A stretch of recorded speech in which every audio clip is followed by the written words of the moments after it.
बुराई नहीं है ये, आपके 21 पीढ़ी करेगी इससे, ये आपको इतना भजन कराएगी, इतनी जगह ले जाएगी, इतना इतना तीर्थ कराएगी कि आपकी 21 पीढ़ियां करेगी इसकी वजह से, कोई बुराई नहीं है।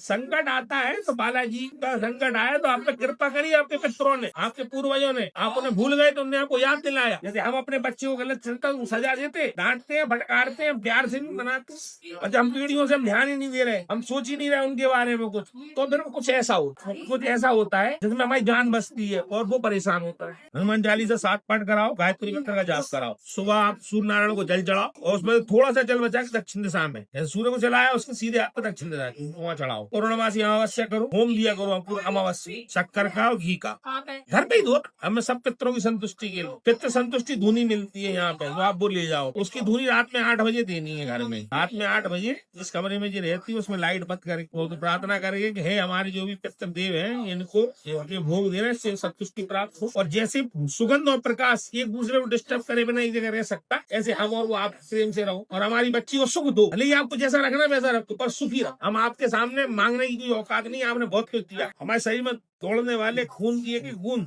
आप ही की दी, हम आपकी शरण में ऐसी भाव जितना अच्छा भाव कर पाओ और उस धुनी को आपको उससे भी बहुत फर्क पड़ा। घर में कलह खत्म होगी, शांति होगी, प्रेम का भाव बढ़ेगा, सामने से ले लेना आप।